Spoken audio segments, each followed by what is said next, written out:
गांव के लोग हर रात एक सफेद साड़ी पहने औरत को देखकर डर जाते थे। वो औरत हर अमावस्या की रात गांव की पुरानी हवेली के पास दिखाई देती थी और उसकी चीखें पूरे गांव में गूंजती थीं। गांव के लोग मानते थे कि वह भूतनी है और उसकी वजह से कई रहस्यमयी घटनाएं हो रही थीं। कोई भी रात में बाहर निकलने की हिम्मत नहीं करता था। सुमित, जो हाल ही में गांव लौटा था, इन कहानियों को सुनकर हैरान हुआ। वो इन अंधविश्वासों पर यकीन नहीं करता था और सोचता था कि इसके पीछे जरूर कोई सच्चाई होगी। एक दिन उसने ठान लिया कि वो उस सफेद साड़ी वाली औरत की सच्चाई का पता लगाएगा। अमावस्या की रात सुमित ने खुद को तैयार किया और हवेली की तरफ चल पड़ा। जैसे ही वह हवेली के पास पहुंचा, उसने देखा कि सच में एक औरत सफेद साड़ी में खड़ी थी।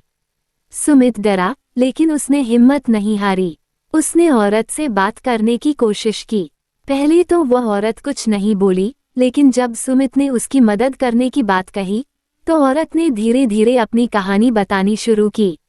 उस औरत का नाम सावित्री था। वह गांव की ही थी, लेकिन जब उसके पति की मृत्यु हो गई, तो उसके ससुराल वालों ने उसे घर से बाहर निकाल दिया और उसकी सारी संपत्ति हड़प ली। सावित्री ने न्याय के लिए बहुत संघर्ष किया, लेकिन कोई उसकी मदद के लिए आगे नहीं आया। दुख और दर्द से तंग आकर उसने अपनी जान दे दी। अब उसकी आत्मा न्याय पाने के लिए भटक रही थी। सुमित ने ये कहानी सुनने के बाद ठान लिया कि वह सावित्री को न्याय दिलाएगा। उसने गांव वालों के सामने सावित्री की सच्चाई उजागर की और उन लोगों को उनके पापों का एहसास कराया, जिन्होंने सावित्री के साथ अन्याय किया था। अंततः सावित्री की आत्मा को शांति मिली और वो हवेली से हमेशा के लिए मुक्त हो गई। मूल संदेश: इस कहानी से यह सीखने को मिलता है कि अंधविश्वास और डर के पीछे अक्सर कोई सच्चाई छिपी होती है।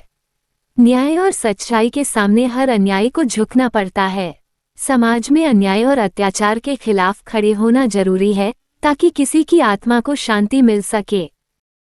नई कहानी देखने के लिए हमारे YouTube चैनल मेहरा किड्स को सब्सक्राइब करें और बेल आइकन को दबाएं और नोटिफिकेशन बेल ऑन रखें।